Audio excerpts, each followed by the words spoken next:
দর্শক আসসালামু আলাইকুম। এখন আমি যাচ্ছি পটিয়ার ডেঙ্গাপাড়ার জগৎচন্দ্র মহাজনের বাড়ির খোঁজে।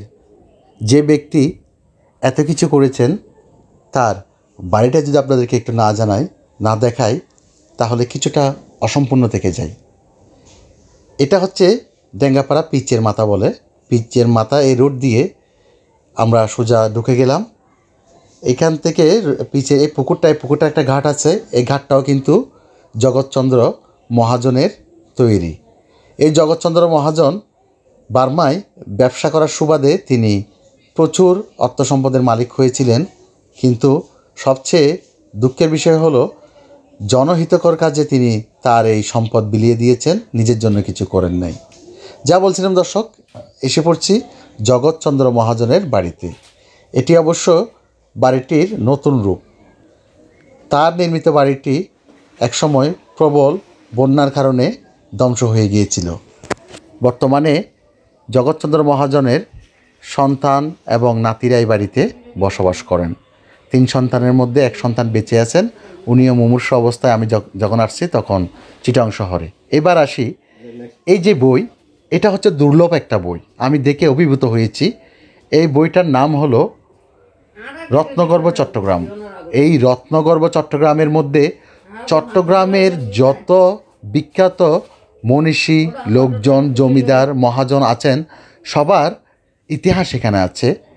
এই বইটিতে আমি পেয়েছি জগৎচন্দ্র মহাজনের ইতিহাসও। এই বইটি কলকাতা থেকে বের করা হয়েছে। এটা খুব দুর্লভ একটা বই, যেটা জগৎচন্দ্র মহাজনের নাতি লিটন চৌধুরীর হাতে সংরক্ষিত আছে। এটি 4টি খণ্ডে বিভক্ত। এখানে আছে জমিদারদের কাহিনী, আছে মুক্তিযুদ্ধের কাহিনী, আরও 4টা খণ্ডে 4 ধরনের ইতিহাস এই বইটিতে তুলে ধরা হয়েছে। এই বইটি ইন্ডিয়া থেকে আনা হয়েছে, যে বইতে জগৎচন্দ্র মহাজনের ইতিহাস আছে। আপনারা দেখেন, এই জগৎচন্দ্র মহাজনের ইতিহাসটা 63 পৃষ্ঠার মধ্যে দেয়া আছে। উনি কি কাজ করেছেন, এবং 4টা খণ্ডের মধ্যে এখানে প্রথম খণ্ডে আছে চট্টগ্রামের রূপ ও খ্যাতিমান যে সন্তানের আছে, অর্থাৎ এই 4টি খণ্ডে।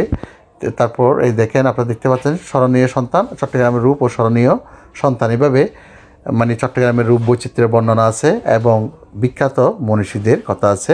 দেখেন, বইটি আমি একটু আপনাদেরকে উল্টিয়ে দেখাচ্ছি। আমি সত্যিকার অর্থে আমি এই ধরনের একটা বই অনেক দিন ধরে খোঁজ করছিলাম, কিন্তু লিটন চৌধুরীর কাছে পেলেও হয়তো এটা আমি আনতে পারি নাই।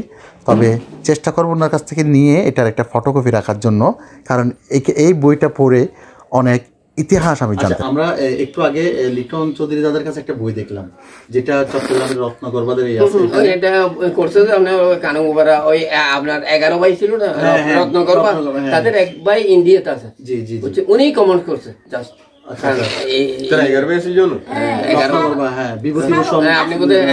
আশুতোষ কলেজের ফাউন্ডার। হ্যাঁ, তো এই যে এখানে দেখলাম আপনার দাদার নাম এবং আপনার দাদার অনেক কিছু আমরা দেখলাম, এবং আপনার দাদার এখানে কিন্তু অনেক কিছু কিন্তু নিদর্শন ছড়িয়ে ছিটিয়ে আছে। এই যেমন এখানে যেমন পাক্কা ঘাটগুলো এখানে আরেকটা জিনিস আপনার আছে, এটা গেলাম না তুলে রাখেন।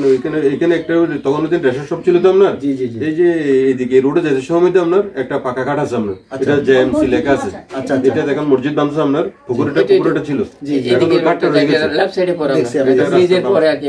ওই একটা মসজিদ আছে ট্রেন স্টেশন যাওয়ার আগে, এই রোডের মধ্যে এটা লেখা আছে। দর্শক, জগৎচন্দ্র মহাজনের কোনো ছবি আমি খুঁজে পাইনি তাদের বাড়িতে। তবে ওনার স্ত্রী, এটা হচ্ছে ওনার স্ত্রীর ছবি, নিরুপমা চৌধুরী ওনার স্ত্রী, এবং পেয়েছে ওনার জীবিত সন্তানের ছবি, এবং এই যে ওনার জীবিত সন্তান, এটা পাশে ওনার স্ত্রী, ওনারা দুজনে বেঁচে আছেন। তবে আমি যেদিন গিয়েছি উনি ওই দিন ক্লিনিকে ভর্তি ছিলেন, ওনার অবস্থা খুব শোচনীয়। ধন্যবাদ।